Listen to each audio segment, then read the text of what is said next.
Shalom, salam sejahtera bagi kita sekalian. Kita jumpa lagi di 100 hari berdoa, Gereja Masehi Advent hari ke-7 sedunia. Di hari yang ke-43, 8 Mei 2020. Dengan judul renungan saat ini, yang terbaik yang dapat diperoleh. Disaksikan oleh Ron Clauset. Sebelum kita lanjutkan dengan pembahasan, mari kita tunduk dan berdoa. Bapa di surga, terima kasih banyak kami boleh lagi datang kepadamu, mendengarkan firman-Mu. Bersama dengan kami melalui kuasa Roh-Mu, agar kami dimampukan untuk mengerti akan arti firman-Mu, teristimewa kami dapat menghidupkannya dalam kehidupan kami. Terpujilah nama-Mu Tuhan, dalam nama Yesus. Amin. Saudaraku yang kekasih, tahun 2001, kesaksian dari Ron Clauset, dia hampir meninggal. Saudaraku, dia menyaksikan bahwa dokter di unit gawat darurat menyatakan bahwa bisa-bisa 3 jam terakhir dalam kehidupannya akan berakhir dan dia akan mengalami kematian. Ini disebabkan oleh penyakit yang tentunya dia tidak harapkan dan tidak inginkan. Dia menderita infeksi malaria falciparum.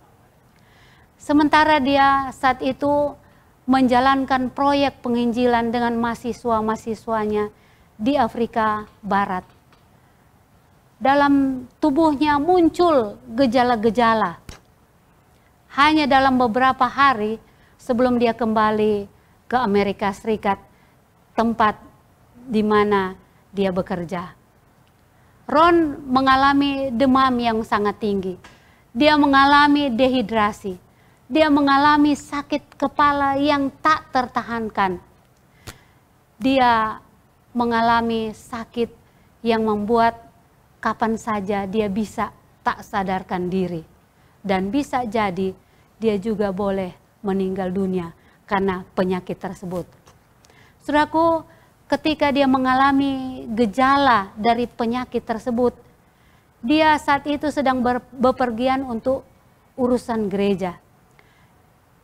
Dia pergi ke bandar udara dengan lebih cepat agar dia boleh pulang tentunya kembali ke rumahnya. Dia bermohon kepada Tuhan agar Tuhan mengizinkan Ron ini untuk bertahan sampai dia tiba di rumah. Apapun yang akan terjadi kemudian. Dia katakan kalaupun dia harus meninggalkan dunia ini, dia ingin meninggal di rumahnya sendiri. Saudaraku, sesampainya di rumahnya, istrinya langsung membawa dia ke unit gawat darurat di rumah sakit. Saat itu dia mengalami hal seperti halusinasi. Bahkan dia tidak bisa minum. Karena di saat dia minum, selalu dia akan muntahkan kembali. Dia seringkali tidak sadarkan diri. Ketika itu dia didorong, dibawa ke unit gawat darurat ini, dia mulai, ketika dia ceritakan kembali, dia katakan bahwa dia mulai mengingat kembali, ya, bahwa saat itu dia seperti dalam gerak lambat. Setiap menit, setiap 1 jam, dia merasa itu seperti 1 hari. Dia mulai mengingat istrinya, Lisa. Dia mengingat anak-anaknya yang masih kecil. Ada yang 14 tahun, yang satunya 12 tahun, yang satunya 10 tahun. Dia sering melihat bahwa istrinya menangis diam-diam. Dia lihat anak-anaknya juga menangis untuk dia. Dia mengingat bagaimana saat itu perawat memeriksa dia. Lalu dia melihat ada juga orang menyaksikan dia bagaimana rupa dari pasien, seorang pasien penyakit malaria. Karena sudah aku tahu Penyakit ini sangat langka di Amerika Serikat. Saudaraku, sangat jelas saat itu dia sangat sekarat atau sedang sekarat. Kemudian berikutnya dia mengetahui setelah beberapa waktu kemudian ketika dia tentunya sehat, dia mengetahui bahwa ternyata malaria yang dia derita ini adalah jenis penyakit yang paling berbahaya, paling mematikan. Dan malaria ini hampir tentunya pasti akan membunuh siapapun yang terkena dengan penyakit tersebut. Bila saudara atau Anda bertahan hidup, saudara tidak akan mengalami gejala-gejalanya lagi. Kecuali bila saudara terinfeksi kembali akan penyakit ini. Banyak orang, saudara-saudaraku, mulai berdoa untuk Ron ini. Istrinya, orang tuanya, keluarganya, koleganya, teman-temannya, seprofesi. Bahkan banyak teman-temannya di pelosok dunia ini berdoa untuk dia. Teman-temannya atau pendeta-pendeta yang ada di seluruh Amerika Serikat tak terhitung jumlahnya berdoa untuk dia. Saudaraku, ketika dia sembuh, dia menghitung, dia menemukan kira-kira ada 2.000 orang yang sudah berdoa ketika hari-harinya dia menderita. Saudaraku, bagaimana sampai dia bisa bertahan hidup? Tentunya tidak mudah. Obat yang cocok buat dia tidak tersedia. Nah, teman-temannya yang berprofesi sebagai dokter mendesak supaya dokter-dokter di rumah sakit itu jangan sampai akhirnya dia akan terputus. Mereka menginginkan untuk cepat ditangani, jangan sampai terlambat. Akhirnya, saudaraku, obat yang dinamakan obat kina ditemukan di Atlanta. Mereka mendapatkan beberapa obat kina. Nah, ini kina ini, saudaraku, adalah obat kuno yang digunakan untuk mengatasi penyakit malaria dan sejenisnya. Pada saat ini atau zaman ini kita jarang menemukan lagi obat tersebut. Karena ternyata obat kina ini cukup beracun, ya. Dia menyebabkan banyak efek samping yang serius. Tapi obat ini sering digunakan untuk pengobatan malaria. Saudaraku yang kekasih, apa yang terjadi selanjutnya? 48 jam setelah dia masuk rumah sakit, setelah diberikan obat kina, akhirnya dia melihat tidak ada mujizat yang diharapkan. Dia rasa sama seperti biasanya dia menderita sakit. Di hari kemudiannya, di hari Sabat, dia masih merasa seperti sakit, seperti yang dia rasakan sebelumnya. Saudaraku, dalam kondisi yang sangat melelahkan ini, dia berdoa kepada Tuhan. Namun isi doanya mulai berbeda. Isi doanya adalah dia lebih mengutamakan untuk lebih banyak bersyukur kepada Tuhan daripada doa-doa permohonan.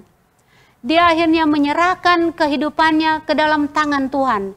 Apapun yang terjadi, mati pun dia rela.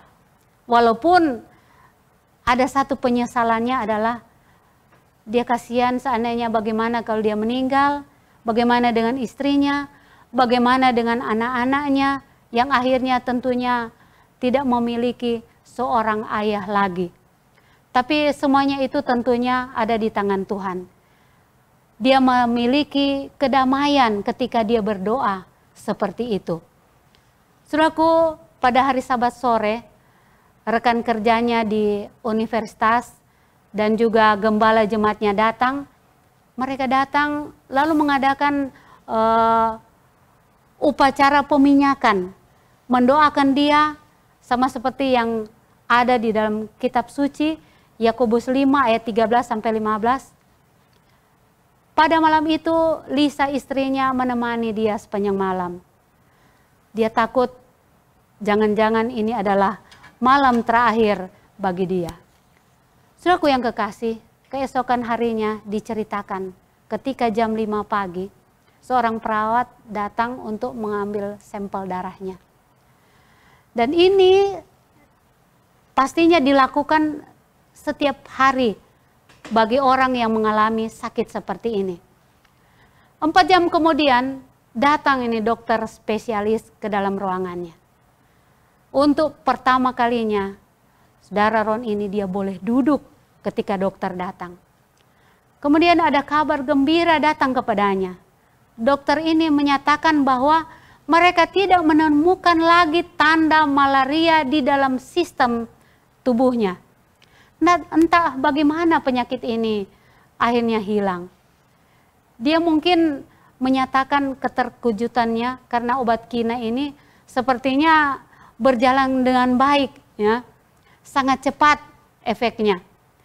Tetapi akhirnya dia menyadari bahwa satu-satunya hal yang membuat dia bertahan, dia dapat melewati akan hari-harinya ini dengan kesakitannya ini hanyalah melalui doa-doa yang dilayangkan oleh orang-orang yang mengasihi dia.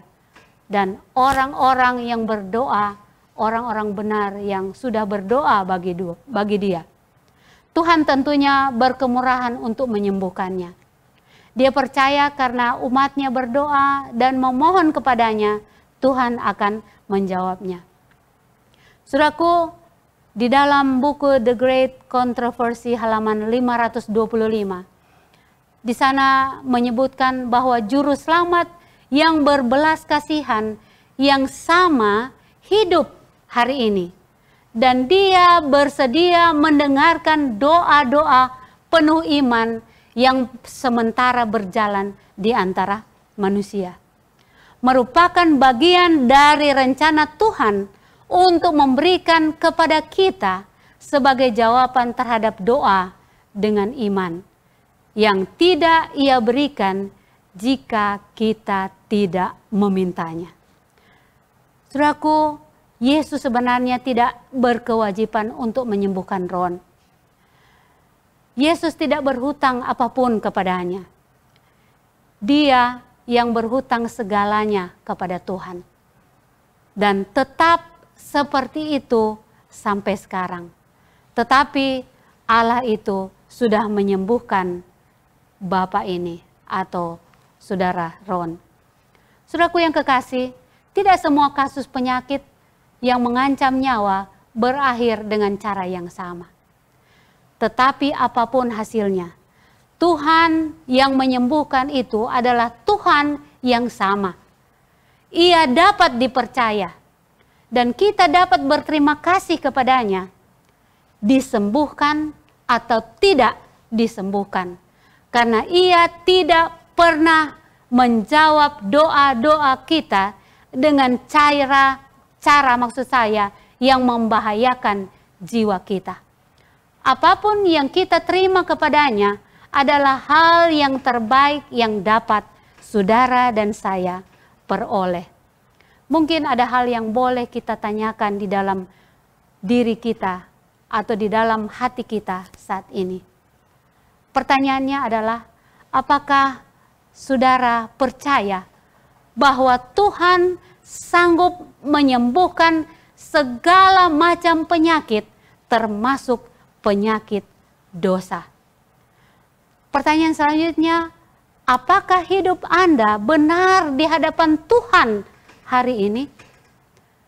Dan pertanyaan yang berikut, apakah Anda berdamai dengan Tuhan pada saat ini?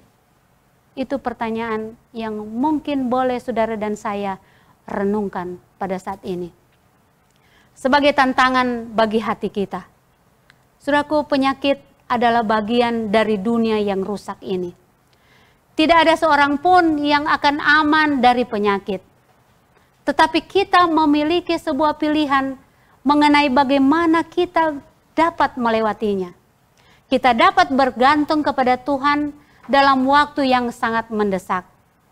Doa untuk kesembuhan secara rohani dan secara fisik, dan kita dapat dengan tenang diyakinkan bahwa apapun hasil dari penyakit itu, selama kita memandang kepadanya, kita memperoleh damai sejahtera. Memiliki suatu iman yang kuat dalam kesakitan dimulai dengan melatih iman kita dalam waktu ketika saudara dan saya dalam keadaan sehat. Akankah Anda memilih untuk beriman kepadanya hari ini? Apakah Anda bersedia untuk menerima bahkan kematian sekalipun, dengan mengetahui bahwa semua penyakit akan disembuhkan seluruhnya pada hari kebangkitan orang-orang percaya? Tuhan kita Yesus Kristus datang di dunia ini sebagai pelayan yang tak kenal lelah terhadap kebutuhan manusia. Dialah yang memikul kelemahan kita dan menanggung penyakit kita, supaya Dia dapat melayani setiap kebutuhan kemanusiaan. Dia datang untuk melenyapkan beban penyakit dan kejahatan dan dosa. Merupakan misinya untuk membawa manusia mengalami pemulihan yang sempurna. Dia datang untuk memberikan kesehatan dan damai sejahtera dan kesempurnaan karakter kepada mereka.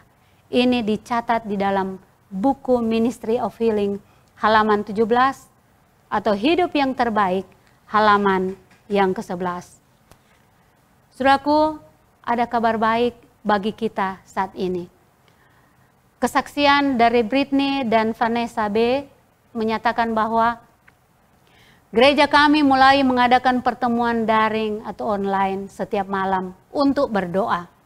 Hal ini membawa semua anggota menjadi lebih dekat satu sama lain, karena kami saling bertemu setiap hari. Oh, betapa suatu berkat. Kemudian Miko F, dia juga memberikan kesaksian bahwa situasi ini menolong kami untuk menyadari bahwa gereja bukanlah suatu bangunan, tetapi kumpulan umat. Saudaraku, saat ini kita akan berdoa. Kita akan berdoa untuk jemaat-jemaat yang kehilangan anggota jemaat mereka karena COVID-19. Kita juga berdoa buat anggota jemaat yang mungkin saat ini bergumul di dalam sakit mereka. Ada yang sakit kanker, ada yang berpenyakit autoimun, ada yang mengalami depresi untuk masa sulit ini, dan berbagai jenis penyakit lainnya. Kita doakan mereka. Kita juga berdoa untuk saudara-saudara kita yang sudah meninggalkan gereja. Kita berdoa buat orang-orang yang ada di sekitar orang tersebut yang sudah meninggalkan gereja, agar memberikan teladan yang baik. Dan tentunya orang yang sudah meninggalkan gereja, mereka akan tentunya bisa kembali melalui teladan yang diberikan oleh orang-orang sekitar. Kemudian kita berdoa buat anggota-anggota baru bergabung dalam gereja Tuhan melalui berbagai kampanye keterlibatan total anggota atau total member involvement dalam beberapa tahun belakangan ini. Baik saudaraku, mari kita berdoa untuk pokok-pokok doa ini. Bapa di surga, terima kasih banyak untuk firman-Mu yang menguatkan kami. Kesaksian dari saudara Ron ini yang memberikan kekuatan bagi kami untuk kami tetap bergantung sepenuhnya kepada Tuhan melalui doa-doa yang kami layangkan kepadamu. Apapun itu situasi kami saat ini, kiranya Engkau selalu berikan kekuatan bagi kami untuk bertahan, untuk setia kepadamu ya Tuhan. Saat ini Tuhan, kami ingin bermohon kepadamu, tapi kiranya Engkau ampuni dosa kami, agar kami berlayak di hadapan-Mu. Kami ingin doakan ya Tuhan, buat anggota-anggota jemaat kami di seluruh dunia, yang mungkin saat ini ya Tuhan, mereka mengalami atau terkena COVID-19. Tuhan, mari datang kepada mereka. Berikan kekuatan, berikan kesabaran di masa sulit seperti ini. Dan berikan bagi mereka ya Tuhan kemenangan, sembuhkan mereka Tuhan. Kami juga berdoa ya Tuhan, buat anggota-anggota jemaat ya Tuhan di seluruh dunia. Mungkin ada mereka yang sementara bergumul dalam penyakit mereka. Ada yang memiliki riwayat penyakit kanker ya Tuhan. Ada juga ya Tuhan yang memiliki penyakit autoimun. Ada juga Tuhan yang depresi. Ada Tuhan yang memiliki penyakit-penyakit lain ya Tuhan. Tolong Tuhan, berikan kesabaran, berikan kekuatan dari surga. Sembuhkan mereka Tuhan, agar mereka sanggup melalui hari-hari ini dengan penuh kesabaran dan sukacita yang berasal daripada-Mu. Kami berdoa juga ya Tuhan, untuk anggota-anggota gereja yang sudah lama meninggalkan gereja ini ya Tuhan. Tuhan, bagi mereka yang berada di sekitar orang-orang tersebut, diberikan kekuatan, biarlah mereka bisa ya Tuhan memberikan teladan yang baik, sehingga melalui pengaruh mereka, orang-orang yang sudah undur jauh daripada-Mu ya Tuhan, mereka dapat kembali lagi ya Tuhan. Tuhan, kami berdoa saat ini juga, bagi anggota-anggota jemaat yang baru bergabung, oleh karena ya Tuhan, berbagai kampanye keterlibatan total anggota. Tolong mereka ya Tuhan, berikan kepada mereka sukacita dari surga. Berikan kekuatan iman untuk bertahan di masa-masa sulit seperti ini. Kuatkan kami semua ya Tuhan. Terpujilah nama-Mu Tuhan, biarlah kami dapat mengalami pengalaman iman bagi kehidupan kami, menanti kedatangan-Mu yang kedua kali. Terpujilah nama-Mu ya Tuhan, dalam nama Yesus kami berdoa. Amin. Saudaraku, demikian acara doa atau 100 hari berdoa di hari yang ke-43 saat ini. Kita jumpa lagi besok hari. Tuhan Yesus memberkati.